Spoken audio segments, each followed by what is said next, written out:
I got a lot of questions. I'm just super interested. I mean, like we've interacted a bunch of times in a bunch of different ways, whether that's online. I think that's where we kind of found each other. The first we're in your store, I was like, hey, wait a minute, I know that gal. You have a really interesting story. You wrote a book, and I definitely want to talk about this. I want to talk about your journey from the West Coast to Michigan. I want to touch on homeschooling. I want to talk about that a little bit. I want to talk about Red Dolly, your company, your swimsuit wear, which I think is really awesome. Thank you. And your quiet, like... Yeah, I'm kind of... Your online persona, though. I mean, over the last, I don't know, couple of weeks gearing up to this, your online footprint is pretty big. Is it? Yeah. Do you even check? I mean, kind of. I mean, I don't check all the details, but I guess, you know, the numbers, the followers, or whatever, you know that, and then the likes and stuff. But I'm super interested, and I wrote it down here. Where are we at here? Come on, James, where is it? The Strange Ones? Oh. Your YouTube channel? That was for, like, my daughter kind of inspired that, I guess, because she was just, you know, she's 10 now, but we started that, I think, it's been almost 2 years, but just, you know, she'd watch YouTube, like a lot of kids, and some of these videos, I'm like, what, you know, what are they doing? You know, I'm like, what? You know, all these views, and I'm like, we're doing that. Like, we go to the Spirit Halloween and, you know, mess around, and so, and then just some of the silly characters that she likes and stuff like that. And she's very creative too, so she'll do like clay sculpting, and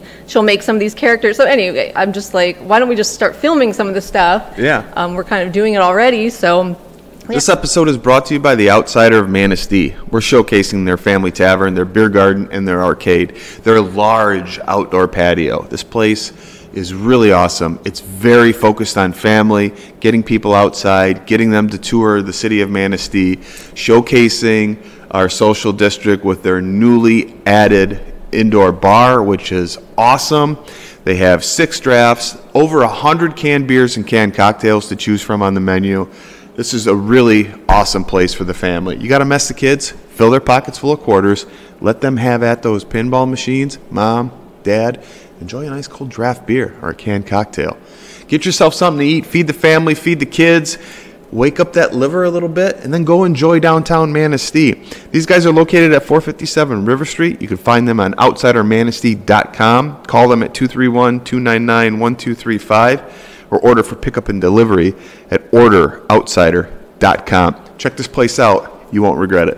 This episode is brought to you by the Ramsdell Regional Center for the Arts. You can find them online at www.ramsdaletheater.org, or you can reach them by phone at 231-398-9770. So check the website for the ticketing information. That's www.ramsdaletheater.org. Also, real quick, the good people over at the Ramsdell Regional Center for the Arts want me to remind you that they're doing a Patsy Cline tribute called Remembering Patsy Cline on May 24th. So, get tickets now at ramsdaletheater.org. Blue Bayou. I think she sung Blue Bayou, right? Patsy Cline, Blue Bayou. Check it out. ramsdaletheater.org. That was kind of a project to work on with her, and then show, because, you know, a lot of kids these days say, oh, I want to be a YouTuber. So I'm like, well, let's figure it out. And I never really did that before. I think I put a few things on YouTube years ago, but I didn't really, you know, put a lot of effort into it. So, yeah, just something to do with her. And, you know, because I don't know, like with your kids, it's hard to know, you know, which direction to push them, or like, I don't know. For me, at least, I feel like let's find what their passions are and what their interests are, and then we can grow it from there, like help them grow it if they want to be an entrepreneur or do their own thing. So that's kind of a little project with her that I do. And it's funny, lately she's like not really that interested. I'm like, oh, do you want to, you know, are you going to make something like clay sculpt? We have a little area set up in the basement. Like I have my sewing area, and then she has like her craft area. And lately she's like, nah, no, you don't feel like it, but that's okay, you know, because I get like that too. Sometimes you get inspired, and sometimes you're like, nah, I'm just not really feeling it right now. So you take it easy, and you know, you do it when you feel, I guess. So that sounds really familiar, because Betsy's got like a little craft room where she does a lot of like she's got a little area where she does sewing and knitting, and she does some quilt work, and she dabbles in a little bit of painting every now and then. Just like her little creative space. Yeah. And then just the side, Mary's got this little area that we kind of let her run free with art supplies and all that stuff. And it's almost the same thing. Like, hey, why don't you go downstairs and paint? Yeah, sometimes they're really into it, and then sometimes, and same with us probably too. Like whatever we're doing, we're like, we're really, you know, we're probably similar in where you get all these ideas, and you're like, you can only do so much. You know, you have to focus on what you have going, say like your business, and then you might want to, well, you start new things with these races and these, you know, different ideas. So, you know, you can only put so much time and energy into all of them. So it's kind of like that. Like, I have my business going, I have to do a certain amount. I have to get my orders done. I have to kind of keep the promoting of it and stuff. But then sometimes I get these other ideas, well, like that, and I'm like, okay, let's.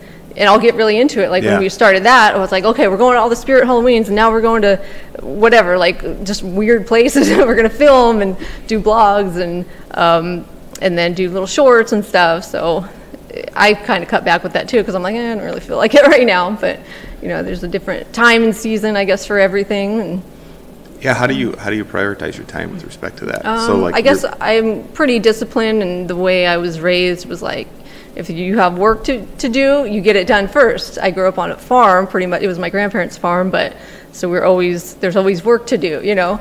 So, and then my mom, she was always in sales, and she would take us with her to certain, you know, shops, or she would take us to the swap meet to sell stuff. So I learned all these different ways of working and running businesses and things like that, and seeing, like, for me, it's like the discipline. You have to get what needs to be done first. So I try to do that with my kids, like, okay, like today, you know, do this first, and then you can do whatever you want, you know, but they don't always like to do that. But it doesn't always work so I do that myself. I guess in the morning or like the night before, I'll print like orders out, and it's kind of like a rotating thing. Like last night I was cutting fabric, so I have all these orders I need to work on. So I'll cut the swimsuits out, like with the patterns, and then I have all the pieces cut, and then usually in the morning I'll start sewing a little bit, and then I like to, well, usually I'll work out first, like go to the gym or do something outdoors, and then I'll come sew, and then by the time I'm done, it could be like 10 or 11, then since we are homeschooling, I can work with her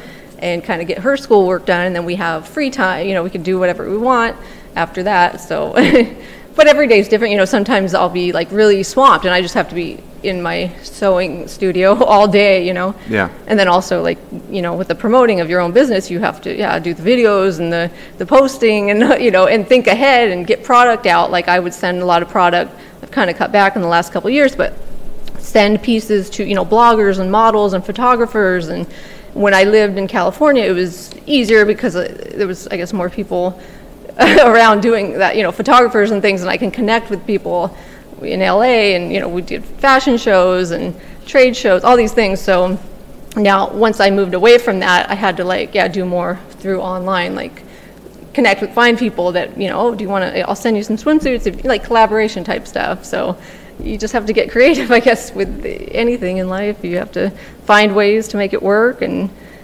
for me it's like doing it the way I want to do it. So that's like why the book was called Create Your Dream, because my dream was to become a fashion designer, and I didn't know what that was going to look like, but you know, over time it led me a certain way, and I realized, okay, I don't want to work in the industry. I don't want to like work for free, because that's kind of how you start in like the fashion industry. You have to be an intern for a company and work your way up, and it's like, well, I can't do that. I can't afford. I had a baby right after high school, and I went into college, but I couldn't work for free. You know, I could barely make ends meet. So I had to find a way to do it, to, you know, like have my passion, have my dream of being a designer, but do it in a different way.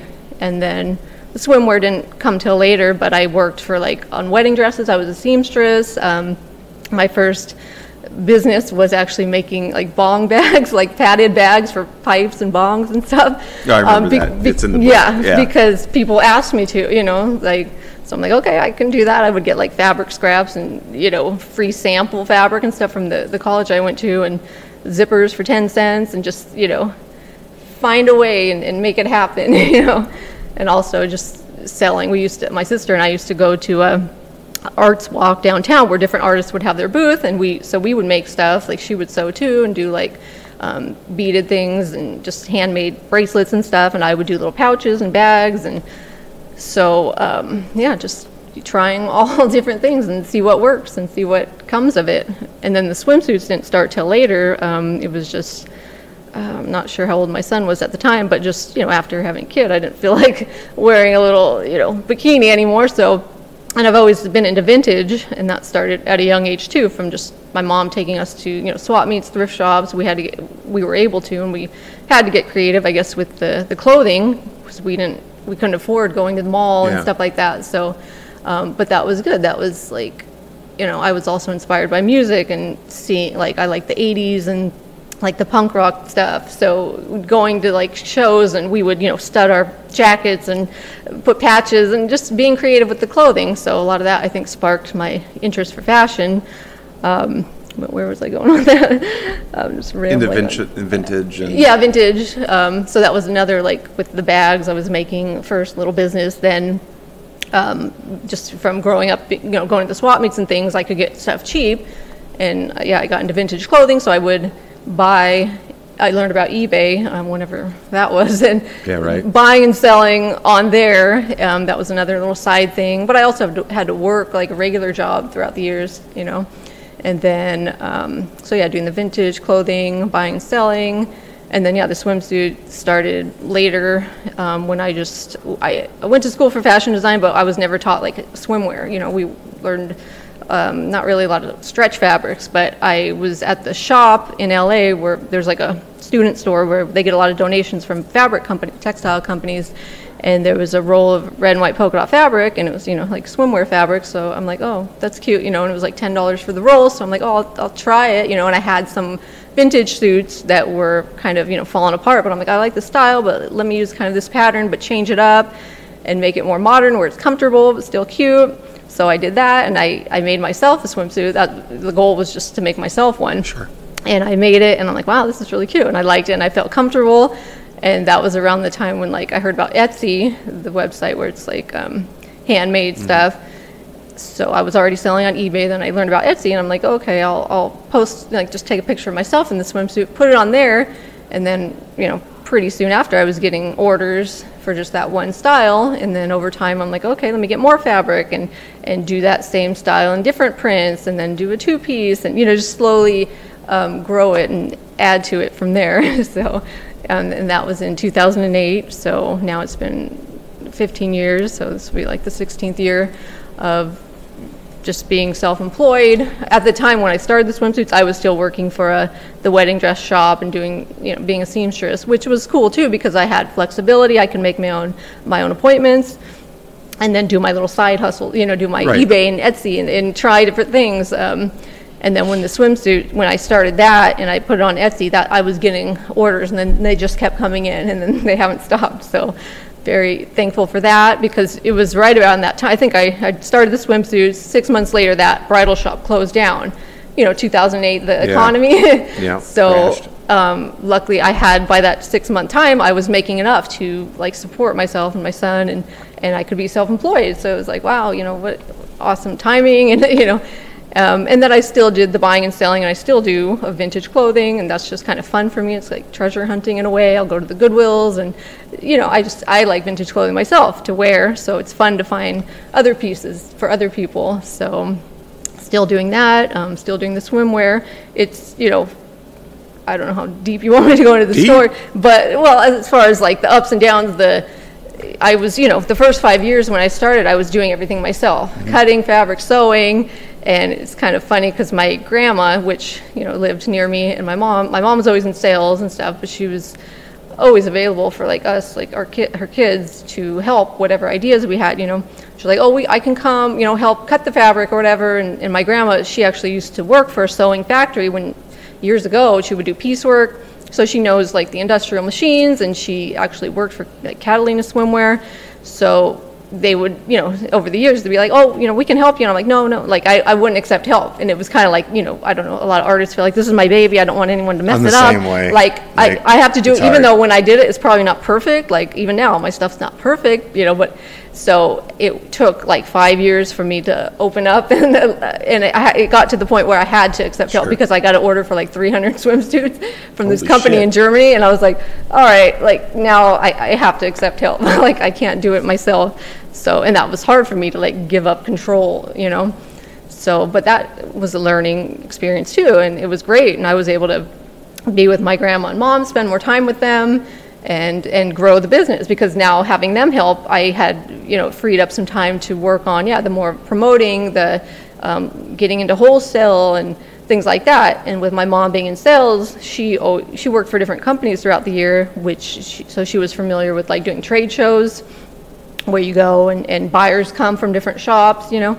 So she kind of pushed me to get into that. She was like, oh, well, let's do one, you know, you should do one. And I'm like, no, I'm not ready. So sometimes that's another thing I've learned, that you have to push yourself. You do it scared, you know, the phrase, like, you're never going to be ready unless you just do it, you know. So a lot of things in my life I've found that I don't want to do it. I'm scared, you know, but I just do it, and I do it scared, and it's always better, you know, it's always good, I guess. It helps to put yourself out there. It's a testament to the hard work and really kind of doing the side hustle. You know, I feel like I'm just perpetually in a side hustle mode. You know what I mean? I still feel like that, finding the next thing that you kind of want to sink your teeth into. You know, I tell people all the time, I tell my kids, you know, do the job that you're doing right now, make the money, that's guaranteed money, but then find your passion and do that and continue to do it, because like you're a success story on that. You know, working the side hustle, all of a sudden it's like, holy shit,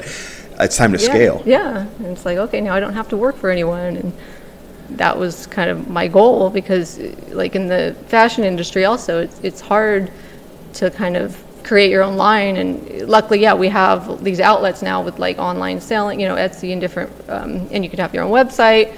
Back then it was a little harder, like, for people to find you. Even like the social media wasn't as prevalent, you know, so it's like, well, how are people going to find my stuff even if I have a website, you know? So over the years that's changed, which is good. But so I guess writing the book is kind of like sharing my story and hoping to inspire others to find, like you said, what your passion is, and find a way to make a living out of that. And sometimes, you do have to do a couple different things. Like right now, the economy's not great, so my sales are down, and I'm still doing my like buying and selling vintage. I'm doing the YouTube stuff. I'm like, but it's fun. I like having different things to work on. I don't want to just do the same thing every day. Like,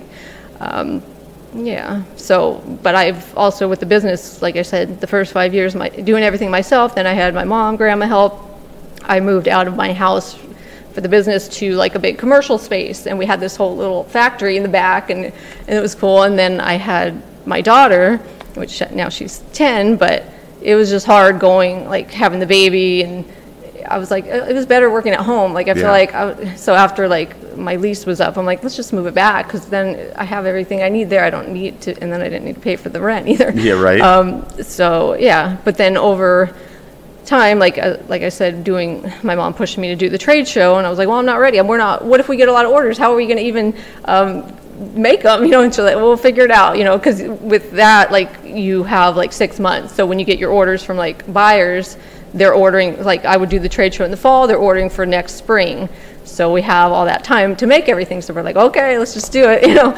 And we did, and I got picked up by a lot of stores and websites, and then at that time I also had, by doing the trade show, there was suppliers and different things, manufacturers, and somehow they got my information, so they sent me like, oh, you know, we're a factory, would you like, you know, to make samples? And I was like, I don't know, you know, that's another thing, am I ready? I don't know, you know. So I'm like, oh, okay, it's not going to hurt, let me send them a sample, and then they make it like in their way, and I see the quality, and then the cost is going to be a lot less because I'm buying a lot of quantity. So I figured at that time I was already, you know, however many years in, 8 years in of my business, okay, it's growing, and it's like I'm still getting a lot of sales, so it's worth the risk. Like, it's a risk to my family. I have to spend a lot up front to get all this product made. But I knew, so I only got like my top selling designs made.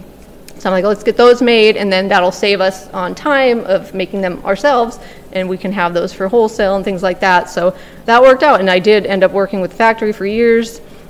And then it wasn't until like, COVID, of course, that things kind of changed. What a fun time that was. Like I was still busy enough with, my orders and stuff. And then I was making the face masks and all that, just kind of using what I had. But with as far as the factory goes, things change, like prices went up crazy. They're like, oh, it's this much, how many thousand more for shipping? I'm like, what? I thought I already paid.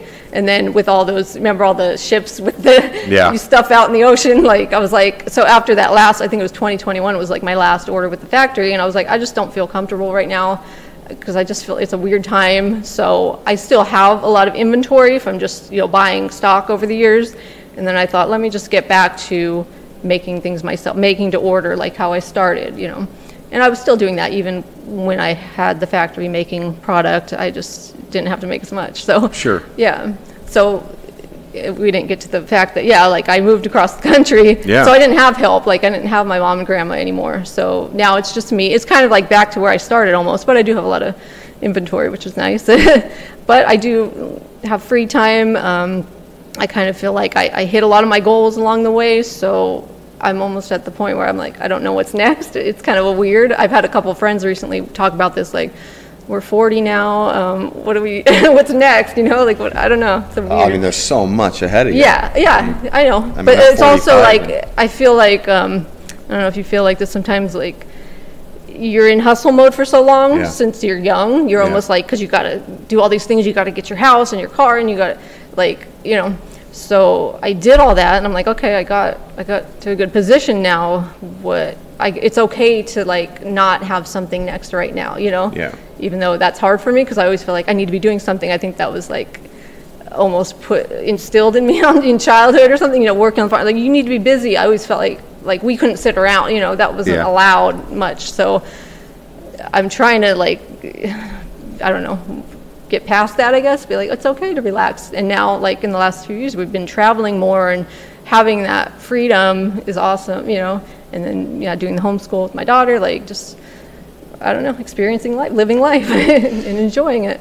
I'm kind of caught in that predicament with trying to figure out like what's next. If I could just take a chill. Yeah. And I find myself constantly thinking, God, there's got to be something I can do. Yeah.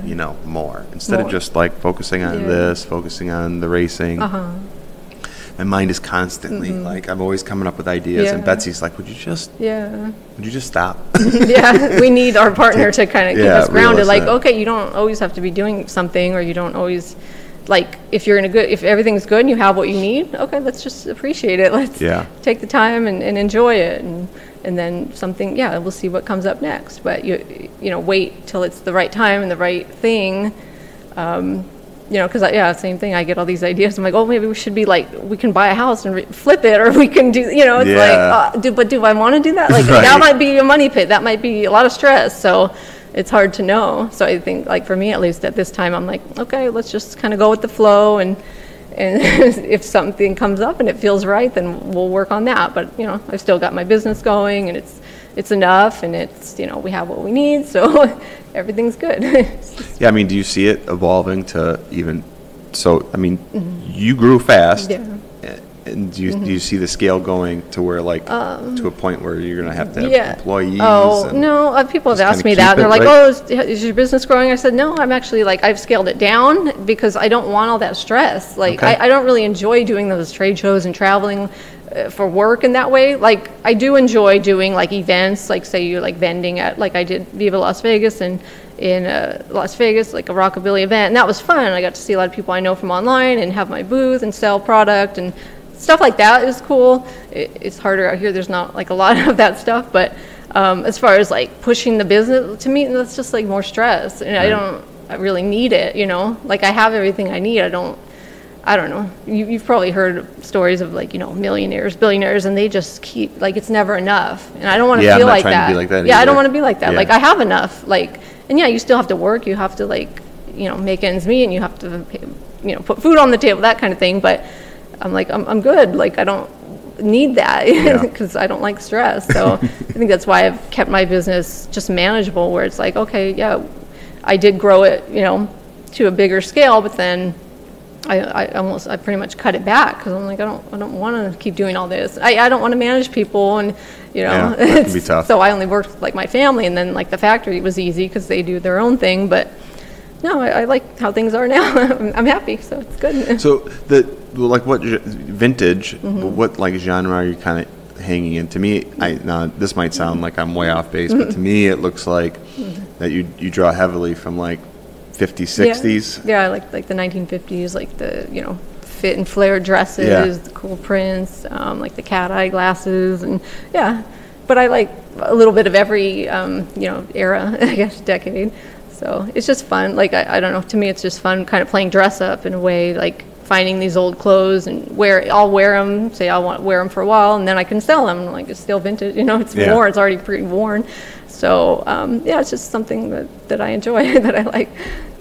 Now for your social media, for your marketing, there's kind of a parallel line between your personal page, Heather Stepanik, and Red Dahlia, as far as what it looks like. You're definitely promoting one on your personal page as well as Red Dahlia. But one thing I think about, being somebody who's online quite a bit, probably Betsy would probably say more than I should be, but you're an attractive lady, and do you get like weird interactions because of that? Not really, honestly. Really? I probably have, maybe way back in the day. I don't get, sometimes, well, I guess I have like some random guy will be like, hey, how are you? And I just don't reply. Like, I'm like, okay. Sometimes I wonder. Nothing nasty though. No, so. Because there's putting yourself out there, and then there's putting yourself out there. And they're, I'm pretty modest. I keep it pretty. Well, I mean, you do. But I mean, bathing suits, stuff like that. I wonder sometimes what that could be like. Okay. But the most probably that I've got was like for the children's. Like I've got people saying, "Oh, you shouldn't have kids in them," and like babies. I'm like, well, there's diaper ads. There's like, how are you going to show it? Like, and even on Etsy now, I still have like Etsy shops with my swimwear. And they've taken down a lot of pictures of like the babies or the kids wearing them, and I'm like, why? You had something come up too, where didn't somebody steal pictures of your babies on Amazon? Yeah, that's happened many times throughout the years. How does that work? Well, they just take my pictures and then they copy the design, so they'll find my pictures, probably on on social media or wherever. So they take the pictures and then they use it as they're selling that product. So that's like copyright infringement. They're using my copyrighted images. So you can't really do anything as far as the product, because you can't patent the pattern. For in fashion, that's why everyone's got these knockoff bags and stuff. Gotcha. I mean, they're not supposed to use the name, the brand, and the label and stuff. But yeah, it's frustrating because especially now with Amazon, it used to be I could go on there, and this has happened many times over the years, that somebody will tell me, hey, is this your stuff? And they're selling it for like $5, and then I go on there and they're using, I can't do anything about them selling like the copy of my design, but they're using my pictures, and I would go on Amazon, there's just easy form, and you could report it, and then they usually would take it down pretty quick. Well, this recent time, another customer, just somebody that follows me, told me that, like somebody's using your images on Amazon, so I go on there and try to do the same thing, fill out the form, and it just won't let you. So it's like, what? And I've contacted them directly, Amazon, and they're sending me to the same, fill this out. And I'm like, well, it doesn't let me. So it's just frustrating, and that takes up my time and energy. And I've had people say, threaten to get a lawyer, or that seller. Yeah. I've had people say, I'm putting a bad review on that seller's page, and I'm just like, I don't want to do all that, like, unfortunately, there's not like that much I could do unless I really want to just spend hours on it, So yeah, it's frustrating. Yeah, that's rough. Yeah. And I'm sure the quality's not the same. No. So, and that's the thing, I guess, with any kind of artist or someone that's creating a product, you have to just stay ahead of the game, I guess, like keep coming up with new ideas and new designs. And there's always going to be people knocking you off or like stealing your ideas, unfortunately, but yeah, it's just not right. Yeah, there was a moment in time where I was like, I don't put any of my I have a personal Facebook, I have personal Instagram, and I'll post stuff with the family on there. But sometimes, I mean, especially during COVID, I mean, I got attacked pretty hard. Did you? Yeah, I mean, people were just being complete dickheads, especially the ones that were like Everyone had their opinion. Or Yeah. has their opinion. The ones that had the dumb opinions were coming after me pretty hard, but yeah. whatever. Especially 'cause I took a pretty hard stance on Yeah. the dumb shit. Like, you can't eat Yeah. inside, but you can Oh, outside. yeah. And all No, that. I did too. I think I lost a bit of followers from that, Well, just on my personal, like, I'm yeah. like, this is my opinion, and I can have it. If I don't agree with certain things, I'm Yeah. not going to go along with it. So sorry, Yeah. but whatever. Stuff like that. Yeah, I've learned over the years, you just can't let it bother you.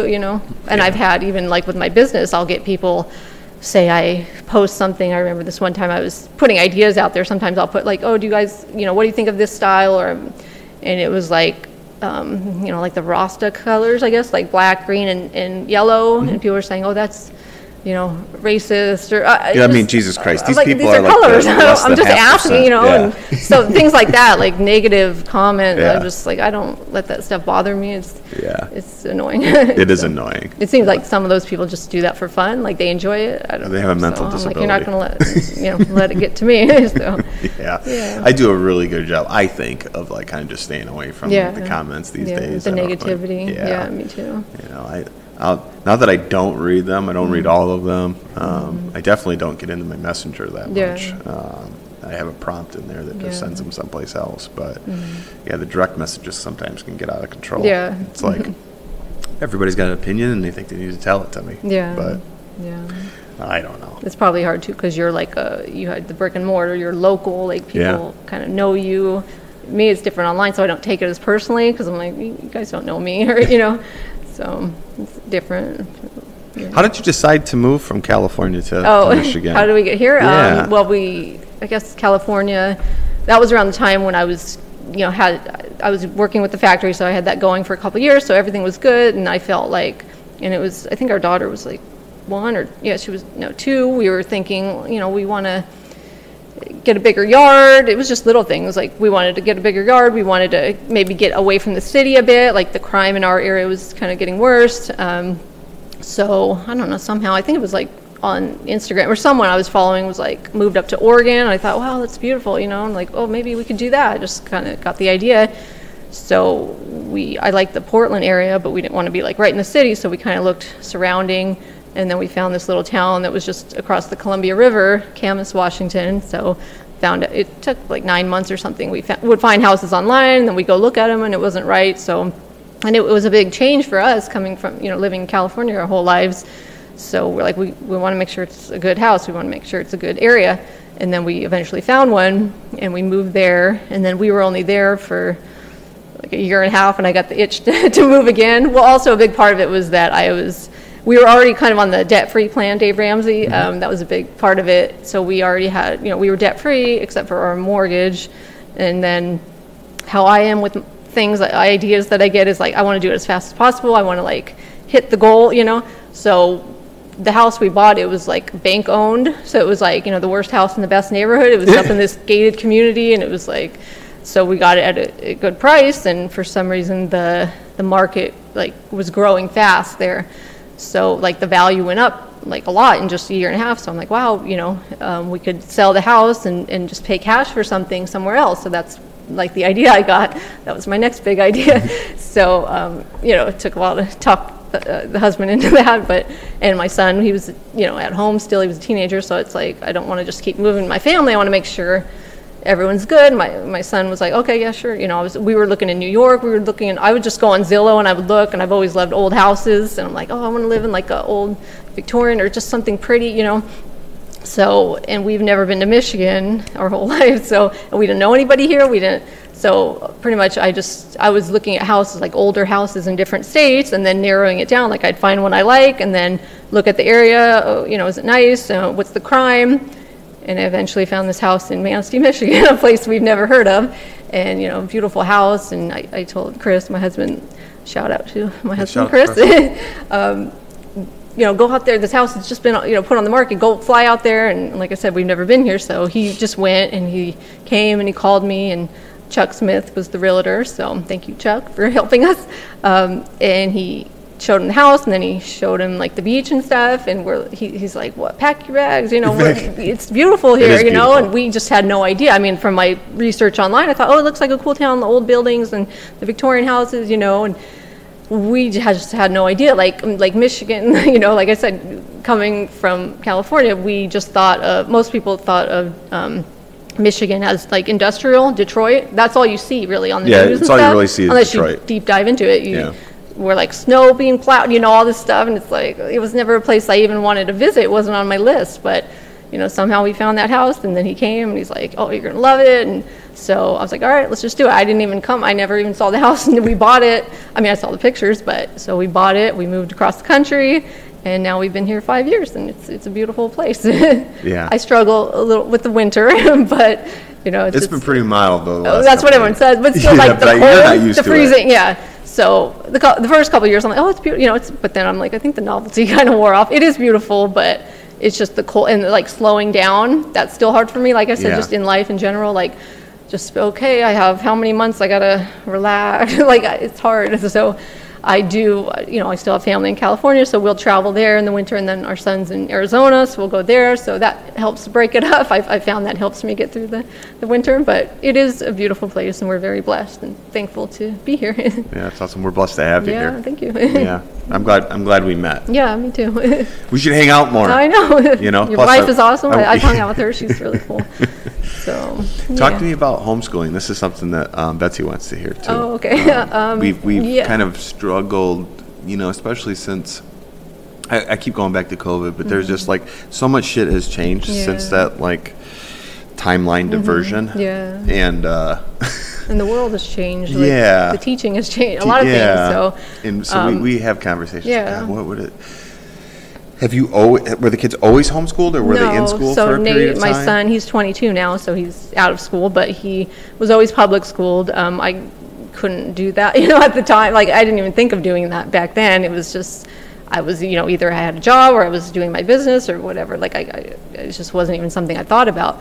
And I heard of homeschooling, you know, back then, and again, and a lot of people think this now. They always think, well, why would you want to keep them in a bubble, or why did you know, there's not enough social life, that kind of thing. That's the only thought on it that I had, like, why would you do that? But over the years, and even just seeing like through my personal experience and with friends and, you know, people around me my age, after high school, I noticed a lot of people don't really have any idea what they want to do, and you know, even friends over the years, as we're getting older, like they still struggle with like finding what, you know, they just take a job because they need to, and I understand that. So the thinking with the homeschool was like, if you could take all those years and put all that time and energy and find what your interests are, and then put all the time into like, you know, getting better, developing whatever it is you're interested in, by the time you're out of high school, like you're going to know what you want to do, and you're going to have some experience, and you know, you're going to find your passion. So that was the idea. So Nate was public schooled until we moved here, and then he was a junior, so I was new to the homeschooling. Stella was just starting, and I found a group online that's like a local homeschool mom group, and they meet up, and so I learned a lot from them, just asking, how do you guys do this, or what, you know, the beginning is easy because it's like kindergarten, you know, basic, you know, stuff. I could do that. So now she's in 4th grade, and it's like, even now sometimes I'm like, I don't know, let me look this up, because, you know, but I'm learning too in the process, so it's kind of cool, because when I was in school, I wasn't that interested. I didn't get the best grades. I just wanted to get through it. It was more about, I want to hang out with my friends. So now that I'm older, I feel like I learn more, I absorb more, because I find things, you know, like you'll probably look online, like, oh, I want to learn about this. You can like put a YouTube video on, and you're going to take it in because you actually want to. So it's kind of like that. But so what we do is pretty like laid back, where I don't really follow like a curriculum at this point. I just, you know, I know like she needs to know certain things by the end of the year, so we focus on these different subjects and a lot of creativity stuff. I think volunteering is important, so we do, I always find things that we could do together, like in the community or through like our church we're going to. We just found about this horse farm. I don't know if you've heard of it, the Northern Pathways. I have heard of it. Okay, so we just found out about that a couple weeks ago. So a lot of the homeschool kids have been volunteering. So I've been taking her, and they work with, you know, other kids that are a little, you know, slower. Sure. And they have, it's like a therapy for them. So our kids can work with those kids, and it's just a cool experience for them. So things like that. I'm always looking for something. I do look for classes for her. So I take her to Leadington Center for the Arts. And then we do, like I said, travel a lot. So I feel like to me, I experience more in person, like life. Let's, instead of looking at it in a book, let's go see it. Let's go see history, So yeah, it's just, there's so many different ways you can do it, which is cool. It's about freedom. It's about finding yourself and your interests. So I like it. I mean, I do have days, I'll admit, that I don't like it because I'm like, it'd be so much easier to just send her to school. But that's another challenge, I guess. It's like, okay, I'm going to do this. I said I'm going to do this, and I'm going to do it. And then it's nice that my husband, he's self-employed too, but he does more service work, so he's out. But when he's home, then we can switch off, and that helps. Like, oh, Dad's teacher today, So we like it, and we're going to continue with it. And I'm sure as she gets older, it'll be a little bit more easy. I would think. It might be harder because I don't remember, algebra as far and all as these things. Her Oh. not, I could see sometimes where I would be like, oh, you're right. Yeah. It'd be nice if Dad could take a break today from this. But that as they get older, they're more in tune with, okay, we'll get this done. Yeah, hopefully. Hopefully. She's not like that now, so she's like, I'm like, come on, we're going to do, we do use some workbooks and things. So I'm like, all right, let's do a couple pages out of each. And so there's the complaining. So yeah, maybe she'll be have more initiative when she's older, but we'll see. Everybody's different, Do you get support from the homeschool group? Yeah, so we meet up once a week, and in the winter we'll meet at the church, and the kids can play, and the moms can talk, or we can do activities. We're trying to work on building it like a pods, like a co-op, I guess, where we offer different classes for the community. So that's where some of the moms are working on that.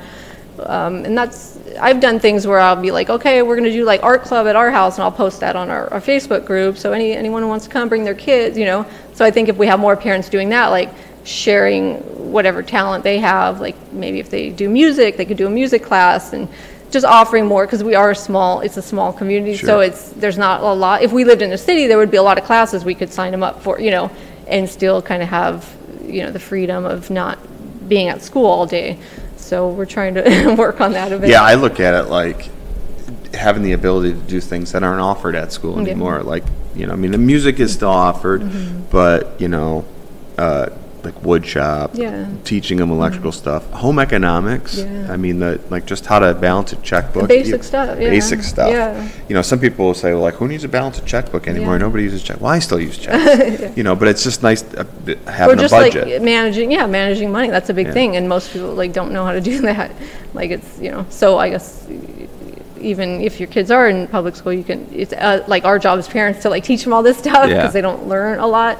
The life skills, I guess, when you get out of high school, we need to teach them more of that kind of stuff, to prepare them, because so many people are scared, when they come out, and they're they have no idea what to do with themselves, and then we put them out there, and we're like, oh, figure it out, You'll be fine. Go to college and get all this debt, and figure it out, and then you're stressed out your whole life, and you're doing a job you don't want because you have to pay that money back. So I didn't want that for my kids, so I taught them the way I was taught was don't borrow money unless you absolutely have to. Find a way, work hard, hustle, do whatever you have to do, and make it work. Yeah, we definitely try to instill that in our kids. The creating debt just for the sake of having something is, I think, ridiculous. Yeah. Sometimes you have to, because you have to get a house or a car, or sometimes you have to. But it's just, if you can get ahead of that and then not get back into that. I mean, that was our goal, and luckily we were able to do that. And that goes back to the whole thing, like you said, about expanding the business. Yeah, I could spend a lot of money, and I could travel and get it out there, but then I'm spending all this money to make more. I don't know. I don't need that money. Yeah, that was our dilemma. Yeah. I mean, we had a really solid plan for Manistee Beverage, and then we knew we would hit a ceiling in downtown Manistee. So we had a plan going in that if we reach this point, this breaking point in our life here with this business, we'll have two choices. We can sell it, or we move to a bigger location on the highway. So more money, more inventory, more employees, more problems. Do you really want to do that? More work. More work. I was already getting into a nice little groove where I could finally take some time away, but then, like I said, you hit that ceiling, and it's all right, what do you want to do? You just want to stay in this. Yeah, you have to decide what kind of lifestyle do you want. That's why I always tell people too, when they're asking about or thinking about their future and what kind of job. I just did that with our son. I'm like, think about what kind of lifestyle do you want? What do you want to be doing every day? Do you want to be in an office? Do you want to be in a cubicle? And he's like, no, I don't want that. And it's like, okay, well, maybe find something that you're interested in. Maybe we can help you grow a business from that. He's not to that point yet, but I think just hearing that from your parents is a big help. Like knowing that, okay, like there's other ways of doing things. There's not always the one way. Like we're told, go to college, get a job, work your whole life. It's like, I don't want to do that. I'm like, who wants to do that? So I mean, I think those days are over. I think people are starting and it's to great get it. that there are more opportunities, and even for younger people, like online doing I know a lot of people don't like that, and remember all the staff shortages or whatever, and they're like, oh no, the young kids don't want to work. And I said, well, they're making a ton of money online. Like, I don't blame them. I would probably do the same thing. We need like servers and stuff, but if you can do that at home, like why would you not? So it's understandable. Well, plus too, I mean, a lot of things. One thing that people don't talk about as far as like when they say people don't want to work or these kids don't want to work. Well, there was a big upgrade in employment for mid to upper level positions when a lot of people retired during COVID, when they were like, hey, we could just retire and be done with this. So then what happened is there was a big gap in employment at middle to upper level management positions in a lot of these companies, and kids that weren't probably qualified for those jobs got those jobs because they needed to be filled. So these people down here that would typically have to work in kind of like the service industry or like a lower level position and then work their way up, now the gap is there. So that's true. I found that really interesting. When you look around here, I mean, we just don't have, plus around here we just don't have a large number of people to employ. There just really isn't. This is a retirement community now. My oldest daughter graduated from high school last weekend, and there was 80 some kids in her class, and there was, we had 1 year where we had almost 200 kids at Manistee High. So how do you go from 200 to 80? And then you're like, okay, if it's that small, where are all the workers at, right? Like, so those kids, a lot of those kids are working summer jobs in a lot of these places, but when there's only 80 some of them. And a lot of them leave, probably go to school or, go get a job somewhere like in the city or something. So, so we're on kind of a tipping point here. We do have some industry that employs a shitload of people with some really good jobs in this community, but aside from that, there's kind of a gap for employing everything else. Because it's a lot of independent businesses, small businesses. It's not a lot of chains here. And a lot of the business are 3, 4, 5 employees. That's it. I mean, for me, at peak in the summer, I think I carried 6 for 4 or 5 months, and then there's some part-time and layoff until the busy season comes back. So maybe I'll become a bartender. Maybe that's the no, just kidding. Could be. It'd be fun to try something new. I mean, but to your point, a lot of these kids are making money doing things that we didn't have the opportunity to do when we were younger. You can start a business tomorrow selling something online. And you don't even have to have the product. I watch people online that they go to garage sales and take pictures of it, put it right online and sell it before right away. Buy it. Well, you could even do that. Just film yourself at garage sales. I watch some of those. I'm like, how did I get into this? Watching somebody go around. But there's so many cool things you can do now. It's pretty neat. Is your son still in the Air Force? How's he liking it? Not loving it. Like, he likes the job. Like, he was doing maintenance on the jets, but as far as the military thing, he thinks there's a lot of nonsense involved. So I'm sure. So, I mean, I was in the service as well, so the Air Force. Did you stay in after the 4 year? Or you did 4? Okay, No. I don't think he's going to do that. I did my time and left. Hindsight, I mean, at this point, I'd be retired if I stayed in. But it's also just, I've had this conversation a few times this week. It's just so like, I don't know. My recruiter, I told this story yesterday actually. I was at a point in my life where like I was going to college, but I was pizza and beer, and I was doing nothing but racking up debt. And I needed to make a change. And I was at a mall in Saginaw, Michigan, and walked into a recruiter's office. Sat down for 20-some minutes with this guy, and it was like, hey man, I've got a hot tub, I've got 2 cars in my garage, I'm living the good life, you could do this. The Air Force is like a 9-to-5 job. And you want to travel the world? Just pick where you want to go, you can go there. So none of that was true. But Yeah, once I I got some experience, and yeah, I got valuable experience. I mean, I learned a lot in the military. like discipline and hard work, that kind of stuff. So it's a good, I think it's good for young men if they're willing to try, especially like right out of high school if you don't know what you want to do. Like in our son's case, that was, he didn't really know, and that was like the COVID time again. So he's like, I don't want to just do online school. He wanted to get out in the world. So so he doesn't want to re-enlist, but he doesn't regret it either. So. Yeah, I mean, it definitely bridged the gap for me from basically still being like a punk kid to turning into a man. Kind of makes you grow up. Yeah. That's good. Yeah. So where is he at now? Arizona, Phoenix. Okay. Like Luke Air Force Base. Is he planning on coming home when he's done? He likes it there. He doesn't like the cold, so I'm trying to. That's another one of my next little ideas. Is like, maybe we can afford to save up and get a little shack out there, so we can have like a winter home, so I can get out here in the winter. So, but we have our RV, so we can park it out there, I guess. But yeah, so my family's all spread out now. Like only my mom and grandma are still in California, and then sister in Texas. I have a brother and sister in Pennsylvania.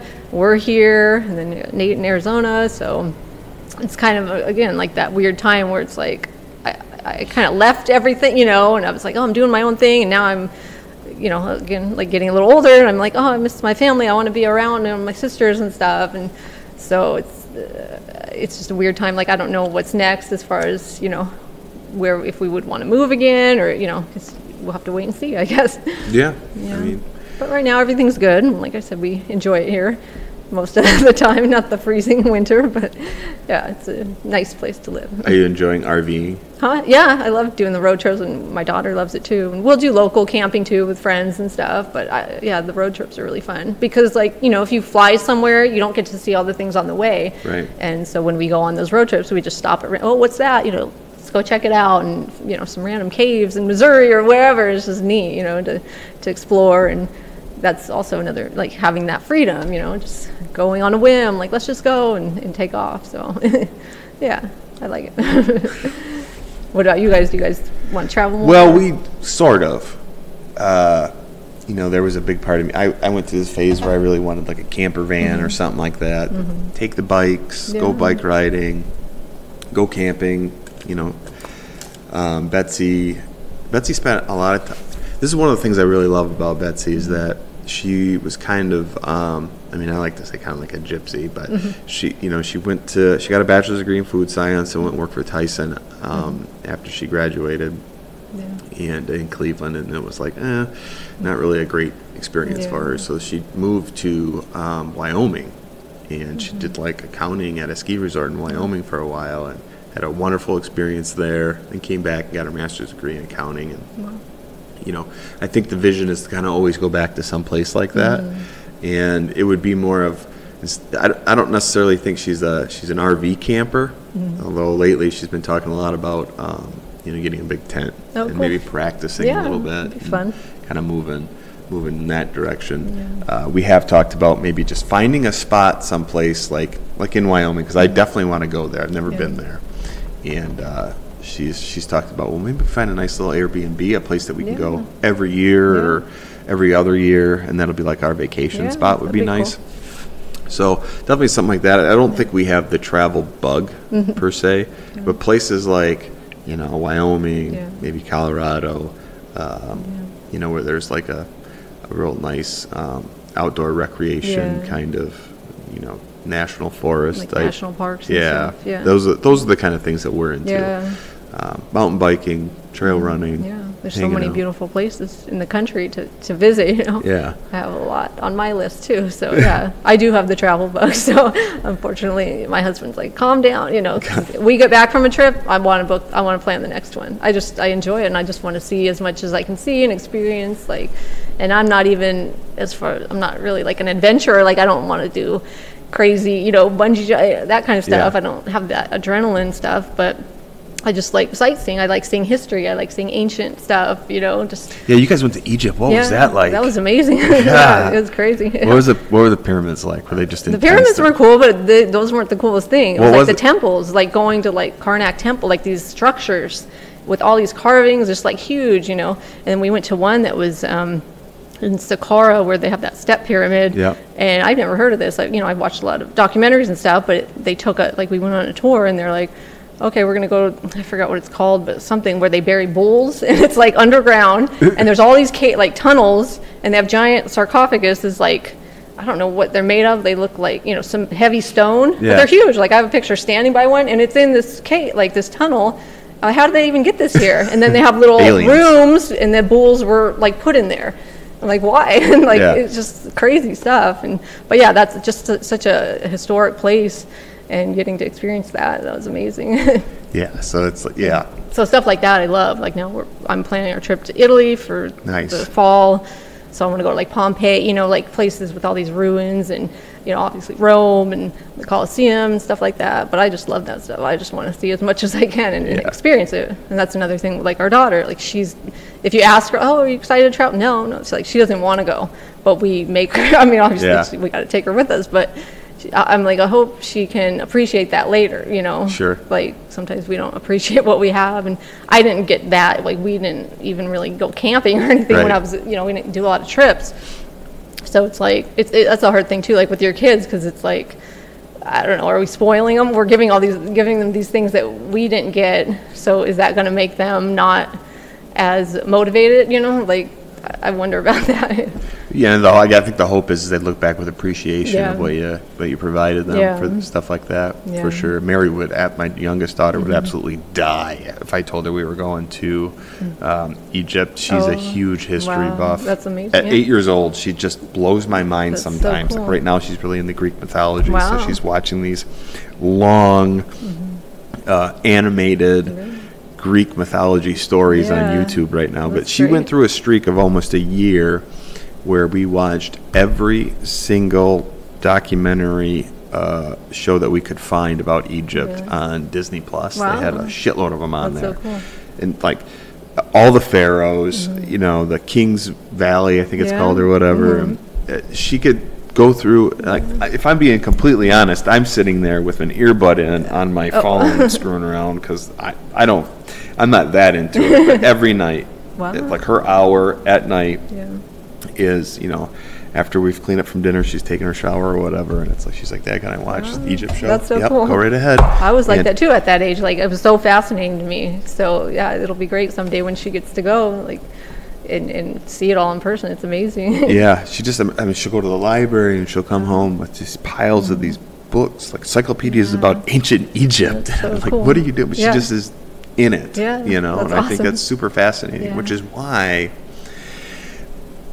for me, I'm like, I would love to homeschool her because she's not going to get that kind of immersion, in the public school system, unfortunately, or unless we had some kind of like the money to put her through some private school that doesn't exist around here. No. You know what I mean? Well, so now you're retired, right? So you can. I'm all in on it. Yeah. Selfish. I'm selfish about it. I wonder, did your daughter, she never experienced the public school at all? No. So she's done like classes where like we'll put her now. I think last year was the first year. West Shore, they do the college for kids. And there's other things. Some of the moms, the friends I have that are homeschooling. There's like a co-op I think in Interlaken. So there are things, there are classes which I think is good for them. Like get them in a class, get them with a different teacher if they haven't. Your daughter has had that, but it's good for them to learn from other people too. So I like to find things for her outside of the house too.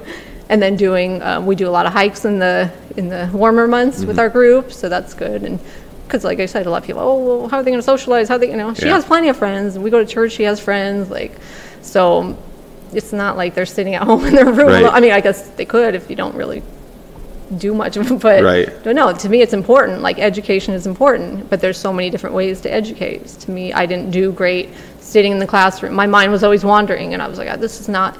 So and I saw that in her. She has like that creative gene, like I have. So I'm like, we have to learn. I want you to be intelligent. I want you to understand things and have common sense and all that. But the creativity part is like to me the most important.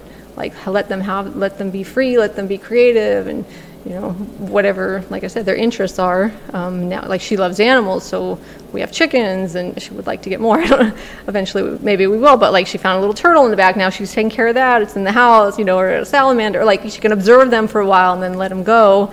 And then, like I said, working at the horse farm, or there's so many things you could do. Like, to me, that's the most valuable for kids, is like getting out there and getting some experience, especially for the ones that are getting a little older. Like, see how things run, see how people have their businesses, or how things are made. Just so many things that you can learn, just by going out, just going to talk to people, I guess. So, yeah. Yeah. On occasion, like, we might say something to Mary, like, hey, would you like to be homeschooled or whatever? And she's like, no. Oh, yeah. No, some kids do better in school. Like, there's not one right way for everyone, Some kids thrive in school because they learn better from somebody else, not their parents. Yeah. That's hard too. They don't want to listen to you. So. Yeah, our kids definitely act different when they're under somebody else's supervision. Yeah, so that might be great for her. And it sounds like she's really, interested, finding things she's interested in, studying, and that's cool. I think we might find that we just need to help kind of blossom what she's really into. While she's still in school. But. So you just work with them at home on the side, and yeah. So what do you think next for you? You're doing the races and the running. I honestly don't know. I think that if I did, I don't know. I mean, I'm really focused on growing this social media thing I'm doing. Yeah. I really want this podcast to continue to get better. I want to be able to get better equipment. I mean, really make it a nice experience for the person that's sitting across from me, or the people that are watching or listening to it. But it's going to take work. It's been a gradual process for over the last 5 years, and it's still kind of ramshackle, to be honest with you. I'm just kind of throwing shit together. It's great. Yeah. And it's cool that technology helps quite a bit. I always tell people, use what you have, right? Yeah. And then, like you said, you grow, you add to it and get better equipment and all that. But no, I think it's great what you're doing. It's awesome to, I've been listening to different episodes and just, learning about the people that are local, like the jobs they do, the businesses they created, and that's really neat. And even your just solo ones are funny. It's cool.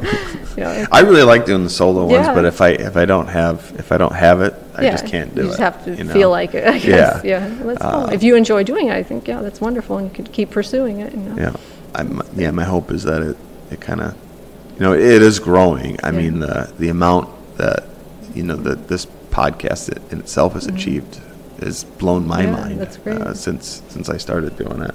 Awesome. People do miss like the short little funny videos and stuff I do. I try every now and then to pop one out there, but really my muse was Manistee Beverage. Yeah. What was the guy, the character? Kyle. Yeah. He was funny. On occasion we'll bring Kyle back, but I just don't have those kind of interactions anymore. Yeah. I mean, I'm really, I feel like I've been separated for a long time from it, but it's really only been a couple of months. Wow. But it's crazy how fast things can change, huh? Quickly too. But it's just, I guess a lot of us are in a transition time, so we just have to embrace it and see what's next.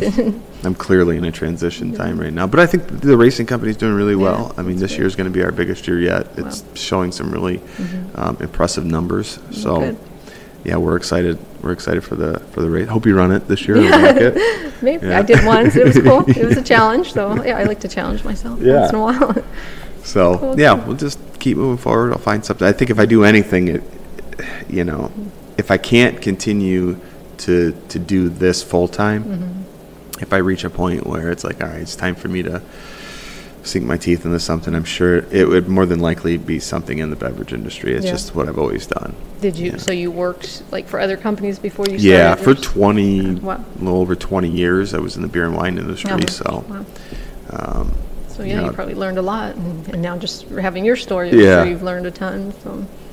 And maybe somebody want to use that expertise. I don't know. I'm not in a hurry for that. I can tell you that right now, but I really want to kind of enjoy this summer with the kids and Betsy. Enjoy where we're at, huh? Yeah, just enjoy where we're at. Exactly. That's a great place to stop. Yeah, well, thank you. Thank you, Heather. This was awesome. Thank you for having me. And before we really get out of here, check out her book. You can get the book on website, reddollieswimwear.com. Yeah. Also on Amazon. So, yeah. Check her out on Etsy. But your reddollia.com is really where you want people. reddollieswimwear.com. Yeah. reddollieswimwear.com is really where you want people to view and purchase Yep. from. But yeah, for sure. All over social media. I'm going to put all your links in the show notes so everybody will see everything and where they can find you online and watch your YouTube channels and buy your swimwear. Awesome. Thank you so much. You're welcome. Let's get you to sign the form.